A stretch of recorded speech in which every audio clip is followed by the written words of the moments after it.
if I lay down and I play dead and I stay dead, maybe you'll get sick of being the monster out of my head, under my bed. Think you're something out of my nose.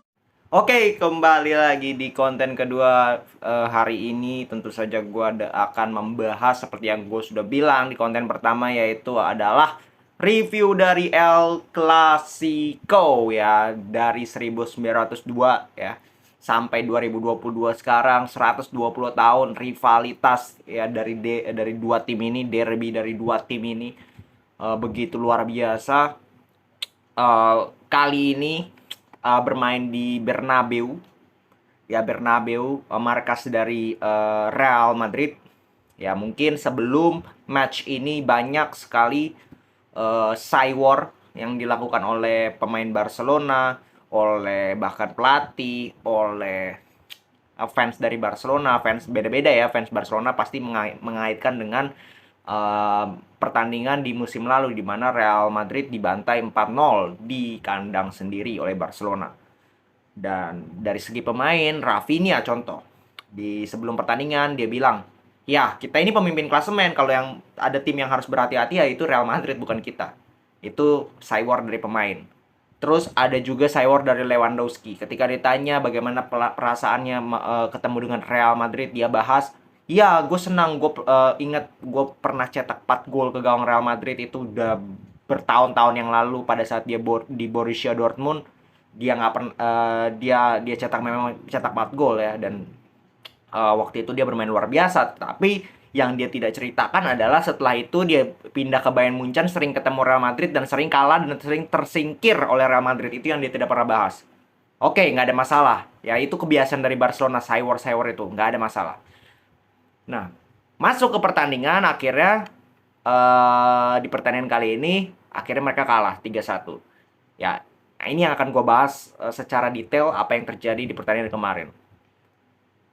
Kita bahas dulu dari starting line up. Real Madrid turun dengan hampir skuad terbaik ya, kecuali Courtois ya yang absen karena cedera. Lunin yang bermain di belakang. Sisanya ini sama, kalau kalian ingat itu lawan Atletico Madrid juga mainnya seperti ini. Formasinya persis. Ya, Tchouaméni, Kroos, Modric di tengah, Mendy, Alaba, Militao, Carvajal di depan, Vinicius, Benzema dengan Valverde.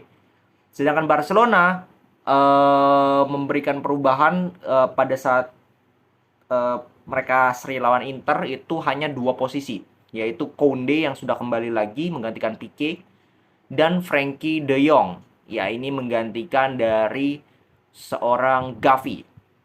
Sisanya sama, Roberto, Balde main di kiri. Jadi ya praktis juga full team lah, ibaratnya seperti itu. Gue juga bingung kenapa si Xavi ini tidak memberikan kesempatan kepada Jordi Alba yang jelas sudah berpengalaman, permainan stabil. Malah dia mempercayakan antara Marcos Alonso atau Balde, ya gue nggak tahu lah. Oke, kita masuk pembahasan bagaimana jalannya babak pertama. Babak pertama bisa gue katakan full punya Madrid ya, jujur. Karena dari awal memang Barcelona coba untuk kuasai bola, tapi ya seperti itu. Kendalanya Barcelona ya mereka hanya sekedar menguasai bola. Justru peluang pertama kan hadir dari Vinicius, di mana dia tendangannya masih bisa diblok. Itu kan peluang pertama. Setelah itu baru kan Barcelona take the control lagi. Ya dapat nggak dapat peluang juga, nggak dapat peluang yang berbahaya. Sampai golnya dari seorang Vinicius Junior. Ya, gol yang berdasarkan transisi. Inilah keunggulan dari Real Madrid. Seperti yang gue bilang di preview, bahwa Real Madrid akan memanfaatkan kedewasaan dari lini tengah dan memanfaatkan counter attack, transisi, karena itu yang menjadi kekuatan dari Real Madrid. Dan mereka tunjukkan di pertandingan kali ini persis apa yang gue bilang. Ya, dari gol pertama, gol kedua juga lewat transisi ya, kesalahan kalau nggak salah kena headingnya Garcia, sehingga bola itu melewati Koundé, sehingga si Vinicius dapat bola, sehingga mulailah transisi serangan balik dari Real Madrid dan berhasil mencetak gol. Valverde luar biasa golnya, dan ini memang menunjukkan kembali lagi performa yang luar biasa, performa yang semakin matang dari seorang Federico Valverde ya, yang menjadi man of the match juga di pertandingan kali ini, dan sangat layak untuk Federico Valverde. Nah, Barcelona di babak pertama apa yang mereka bisa lakukan? Mungkin hanya satu peluang yang gue bisa bilang. Satu peluang yang Lewandowski depan gawang tendangannya masih ke atas. Itu pun offside. Kalau ketika di replay kan gue nonton itu offside. Selebihnya mereka nggak bisa apa-apa. Cuman menguasai bola. Apa parameter orang dikatakan unggul secara permainan hanya dari ball possession? Nggak sama sekali bisa dikatakan seperti itu karena yang terjadi tadi malam terutama di babak babak pertama Barcelona hanya menguasai bola. Selebihnya mereka nggak bisa ngapa-ngapain. Di press salah passing, di press salah passing. Justru Real Madrid terlihat lebih terstruktur. Ini strategi kalau nggak salah nggak jauh beda pada saat mereka menghadapi Atletico, di mana hanya 3 pemain yang diberikan keleluasaan di depan. Sisanya lebih bermain aman lah ibaratnya. Modric, Kroos itu sering bergantian untuk mengcover area pertahanan dari Real Madrid ketika mereka melakukan serangan. Ya, jadi mereka dia berdua ini nggak terlalu maju. Kalaupun maju ya salah satu dari mereka, satunya pasti cover. Dan itu hampir persis ya dengan pertandingan Atletico Madrid. Bedanya di pertandingan kali ini beberapa kali kita lihat Carvajal pun maju kan ke depan, Mendy pun maju ke depan dan sedikit lebih mengambil resiko ya, tidak terlalu bermain aman seperti pada saat melawan Atletico karena mungkin melawan Atletico juga mainnya di kandang Atletico kan, sehingga mungkin Ancelotti tidak mau mengambil banyak resiko. Di pertandingan kali ini mereka justru bermain jauh lebih terbuka lah kalau gue bilang dibandingkan pertandingan melawan Atletico, tapi lebih mirip, tapi sedikit mirip. Dalam arti tidak banyak pemain dari tengah Real Madrid yang membantu serangan dari Real Madrid. Semuanya ini bergantung kepada 3 pemain di depan, ditambah mungkin Carvajal sesekali, Mendy sesekali, ditambah Tchouaméni yang sering maju mundur untuk membangun serangan. Sisanya itu praktis ada di belakang untuk mengcover terjadinya counter attack. Dan itu berhasil. Berhasil sekali di babak pertama, bahkan bukan hanya di babak pertama ya. Ini gue bicara, tapi mungkin 70-80 menit. 70 menit Real Madrid under control secara permainan. Mereka memang tidak menguasai bola, tetapi sekali lagi yang gue bilang parameternya bukan hanya penguasaan bola, tetapi bagaimana ketika lu menguasai bola, lu punya tujuan yang jelas. Dan Madrid sangat jelas unggul di sisi itu. Bahkan di babak kedua mereka sempat cetak gol ketiga, tapi dianulir oleh wasit. Offside memang. Kalau itu gol, selesai menurut gue, kill the game. 3-0 nggak bakal bisa comeback. Beruntung itu dia anulir. Ya, apa yang dilakukan Barcelona oleh Xavi? Xavi mengganti 3 pemain kan menit 60. Menit 60 ganti 3 pemain, Ferran Torres masuk, Pablo Gavi dengan Jordi Alba. Yang punya kontribusi dari 3 pemain ini menurut gue hanya Jordi Alba. Memang Ferran Torres cetak gol, tapi selebihnya apa yang dia lakukan? Nggak ada. Ya, Gavi kerusak-kerusuk, gua nggak ngerti mainnya. Bener-bener dikadal-kadalin sama Mendy, sama Modric, sama Kroos. Bener-bener dibuat pemain amatir Gavi ini. Bener-bener kelihatan bener-bener kualitasnya itu 2-3 level di bawah mereka. Baru masuk Ansu Fati kan, disitulah mulai. Modric kan diganti juga menit 78. Nah, disitu semakin Barcelona mulai mengambil inisiatif. Dan lebih berbahaya, gua akui. Lebih berbahaya. Golnya itu kan dari Ansu Fati, pergerakannya luar biasa. Nah, ini yang gue heran. Justru dengan masuk Ansu Fati, serangan Barcelona ini lebih bervariasi, lebih berbahaya. Kenapa lu tidak coba lebih awal memasukkan seorang Ansu Fati? Malah lu masukin pemain yang gak ada gunanya sama sekali seperti Pablo Gavi contoh. Ini gue gak masuk akal. Dan starting line up Rafinha itu benar-benar gak ada guna. Gak ada guna sama sekali. Ya, Dembele pun gak bisa ngapa-ngapain di kiri. Dipindahin ke kanan, gak bisa apa-apa juga, akhirnya diganti. Ya, barulah Ansu Fati bisa membuat serangan Barcelona lebih berbahaya. Ada 10 menit terakhir mungkin Barcelona take the control. Ya, mereka lebih menguasai bola di final third-nya Real Madrid dan membuat Real Madrid cukup deg-degan harusnya di lini pertahanan.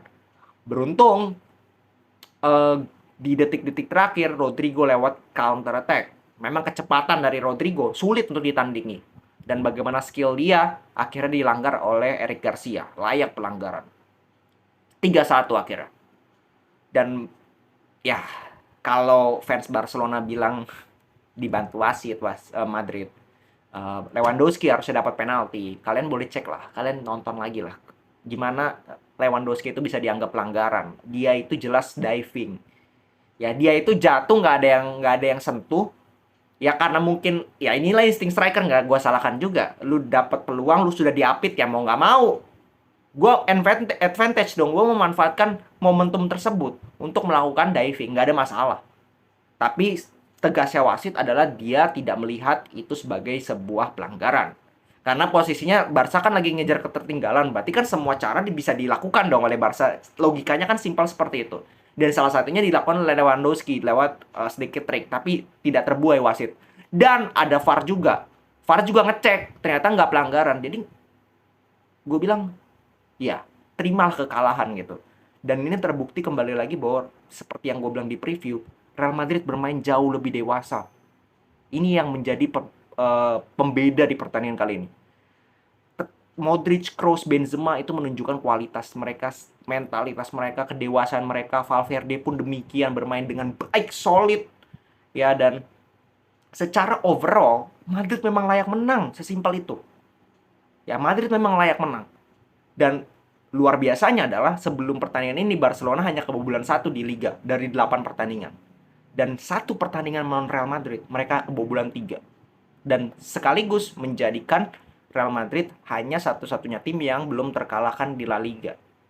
Barcelona sudah dikalahkan oleh Real Madrid. Nah, ini yang membuat ya menunjukkan bahwa kualitas Barcelona memang patut dipertanyakan. Mereka menang besar selama ini. Mereka menang selama ini itu lawan tim cere.